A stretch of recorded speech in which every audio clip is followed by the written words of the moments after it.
The Clever Villager and Kwaku Ananse the Spider. A long time ago, in a quiet village nestled at the edge of a thick forest, there lived a man named Kojo. He was a simple man, not rich or powerful, but everyone in the village admired him for his cleverness.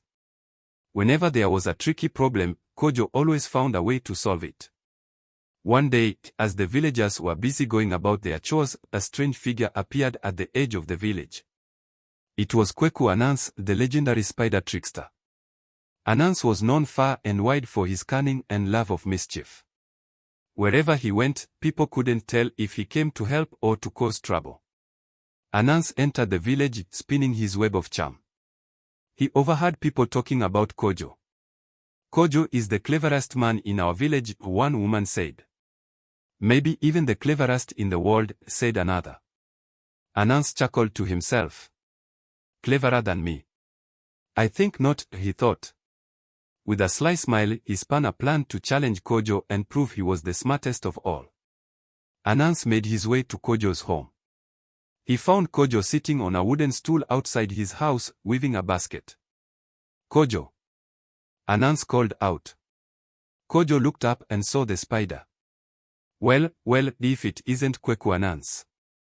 To what do I owe this visit?" "I've heard much about your cleverness," Ananse said, grinning. "But I am Kwaku Ananse, the king of trickery and wit. Let's have a contest to see who is truly the cleverest." Kojo raised an eyebrow but smiled calmly. "What kind of contest?" "A contest of wits," Ananse replied.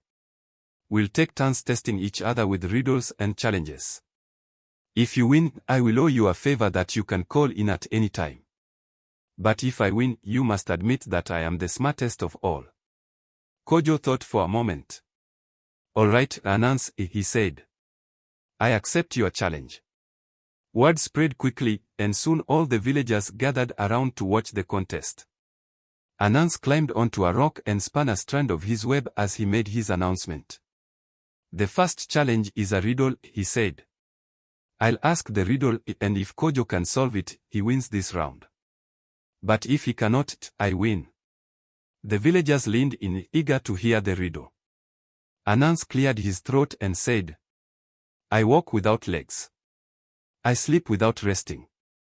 I come from the sky. And I'm buried in the ground. What am I?" The villagers murmured among themselves, trying to figure it out. Some guessed a bird. Others thought it might be a cloud. But no one was sure. Ananse smirked, thinking he had stumped Kojo. But Kojo remained calm. He thought for a moment, then smiled.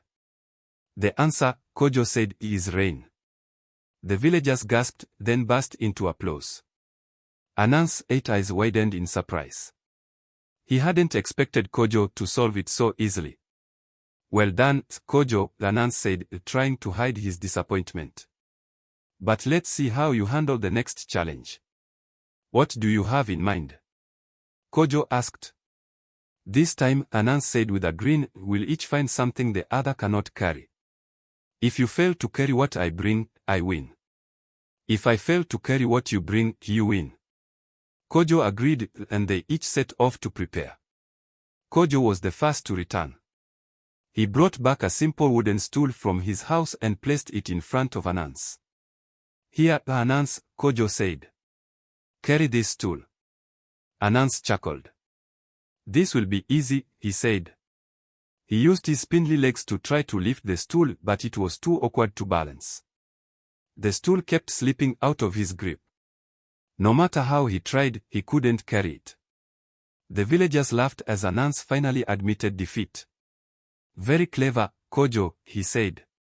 "Now it's my turn." Ananse carried off into the forest and returned with a large pot of honey. The honey was thick, sticky, and sweet-smelling. "Here, Kojo," Ananse said, placing the pot on the ground.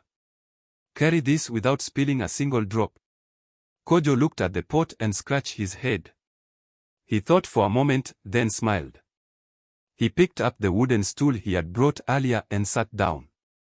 Then he placed the pot of honey on his lap and rested his hands on it. "Look, Ananse," Kojo said with a grin. I'm carrying it, and not a single drop has spilled. The villagers erupted into cheers and laughter.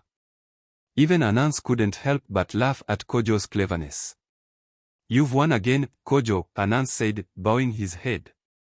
I must admit, you truly are the cleverest. As promised, I owe you a favor. Whenever you need help, just call my name, then I'll come. From that day on, Kojo and Ananse became unlikely friends. Though they often teased each other, they learned to work together. Whenever the village faced a tough problem, Kojo and Ananse would combine their cleverness to solve it. The villagers loved to tell the story of their contest, teaching their children that being clever wasn't just about winning, it was also about finding solutions and helping others.